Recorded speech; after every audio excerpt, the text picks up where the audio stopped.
السلام عليكم ورحمة الله وبركاته. ازيكم يا حبايبي؟ عاملين ايه؟ ان شاء الله. النهاردة انا عند ابني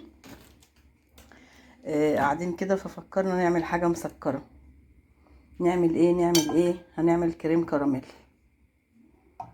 حطيت معلقتين زبدة اهو ساحت، وهنحط الدقيق بقى.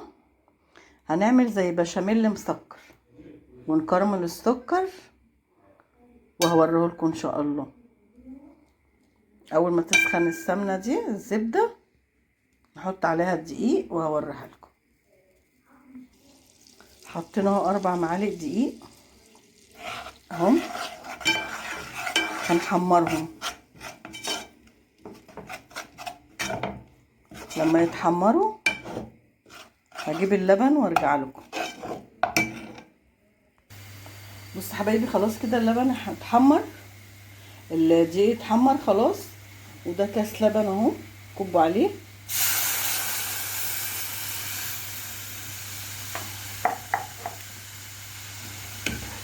اهو اول ما يتقل هرجع لكم حبايبي.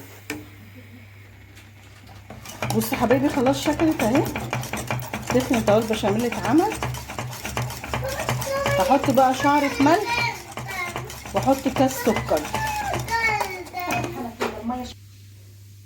فنجان سكر اهو يا حبايبي. مش هنحط كله عشان هما يدوبك 4 اطباق على القد.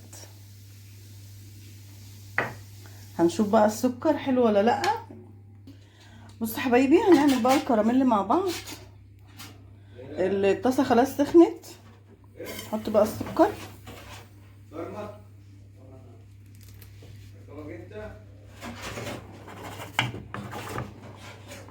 هيتكرمل يا حبايبي وارجع لكم. بصوا حبايبي، خلاص داخله على كرمله اهي. اول ما تتكرمل كده وتغمق شويه نحط عليها معلقه الزبده. الزبده اهي ساحت.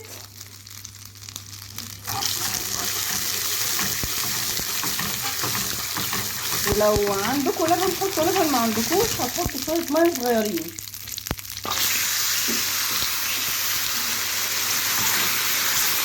هو بيجمد كده بس بيرجع يفك اهو يا حبايبي، هيفك وارجع لكم. بصوا حبايبي، خلاص اهي اتكرملت اهي. هنصبه بقى على الاطباق. تعالوا يلا سوا. بسم الله الرحمن الرحيم اهو.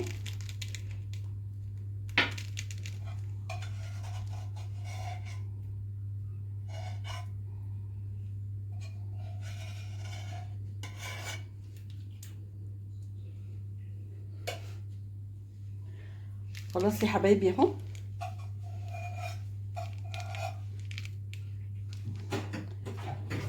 ما خدوش 10 دقايق. ايه رايكم؟ جميل والله، وطعمه جميل روعه. لو عجبكم ما تنسونيش في اللايك والاشتراك. السلام عليكم حبايبي. بص حبايبي اهو، خلاص خلص كده. هنحطه بقى على صينيه ونقدمه.